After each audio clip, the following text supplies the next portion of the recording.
Welcome to another Real Dad Movement Daily Revelation. On this episode, the topic is creating space. Now, I'm not talking about creating space in the living room or the basement, if you're basement in Australia. I'm talking about creating space for you internally, building out the inner frameworks to make sure you're aligned with that inner fire, man, like who it is that you want to be. Now, some people might call it meditation, other things, doesn't matter. It's about you having the ability to take some time out for yourself. We're dads, busy, lots of burdens, responsibilities, challenges. There's always something, right? There's always something to do, and ultimately something that we need to do for someone else, right? Whether it's the work, stresses of work with your boss, work colleagues, you are the boss, you're a business owner, all the way through to your kids coming home, the stresses of home life, shit hits the fan here and there, relationships, the misses, social gatherings, commitments, all these different duties and responsibilities just leave you feeling like it's a day in, day out. Mouse in the spinning wheel, which I've used before as an analogy to go, this is it. And sometimes you're just getting flogged as well to run faster. And it's like, shit, man, stop the world. I want to get off, right? And ultimately, this forms a bad level of patterning inside of yourself where you have breakdowns. I'm not talking about specifically a nervous breakdown, but literally it all becomes too much. You just implode and something's going to give, and you either lash out or you're in a reactive state, or you're triggered, or your attitude, your temperament, you're grumpy, you're aggressive, you're short tempered, all these different things start to come out, and it's like an outlet, right? It's like a release, and you don't quite know where they've come from, but they're there now, and you feel regret and remorse afterwards, and you're not happy about how you've conducted yourself, or with your family, or relationships, or work, or clients. And it's like, well, we can't get that time back, but what are we going to do about it? Then you just keep going this same cycle. Creating space is so important for you, because when it's all said and done, your day-to-day life is just, like it's already mapped out. Even if you plan it, it's done, like family, work, all these different things. Even if you go to the gym, even if you don't go to the gym, like training can be a form of creating space. It's you time. It's great. You can zone out. Nothing matters in the world. And I'm not talking about just, doing something that people might associate with creating space or meditation with hippies or yoga or all that sort of stuff. Not that there's anything wrong with that. It's about what works for you and what really ties into your life. And when you look at it that way, you can really become clear on seeing that, hey, I need to create some space for myself to have me time.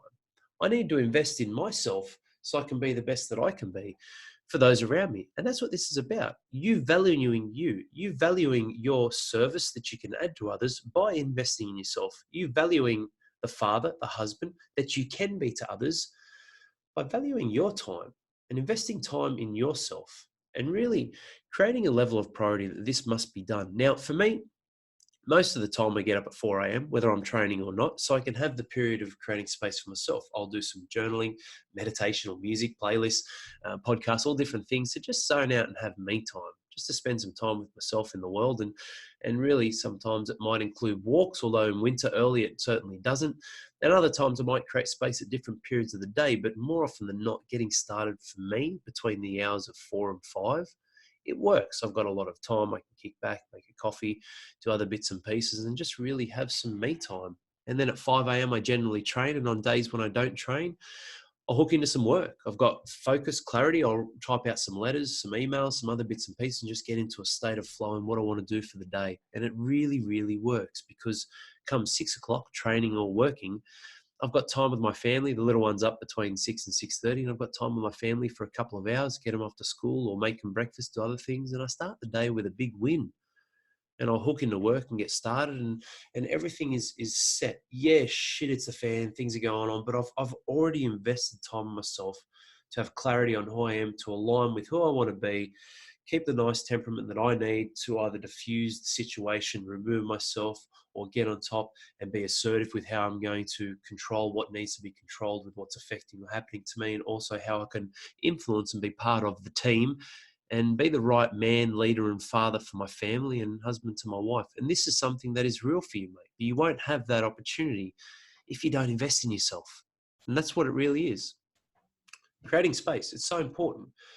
Sensory, you use the senses, whether it's touch, taste, hear, smell, sound, sight. I think I've probably said 6 or 7, repeated a few then, but looking at visually, going out for a walk, nature, ocean, beaches, farms, the land, out in parks, something where you're just reconnecting, taking the dogs for a walk, whatever it might be, some form of exercise, yeah, music, could be cooking food for yourself, could be reading books. It can be anything.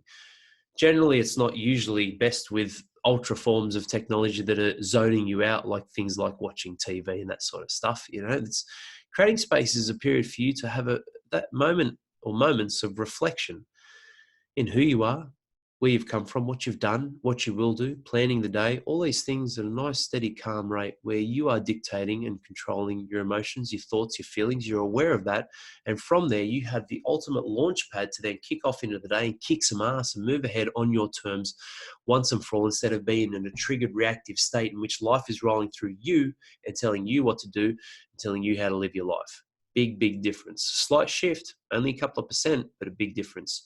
In the short and in the long term as well, you can have an immediate shift in state and you can create some huge changes. And when you have and adopt this energy in your life, you will attract the things that you are moving towards, your desires, your goals, the destination, and ultimately the journey of experiences that you'll have more often than not on your terms, in control, the way it should be, the right way, and losing and letting go of the things that don't really matter and not trying to control things that don't really matter or that you can't. And when you do that, you've got clarity, you've got your own form of balance, and you are valuing and investing in yourself and who you are as a man, which is important, from which everything else around you gets better and gets a better version of you. Hope you enjoy this one. I'll hit you with another one soon. Cheers.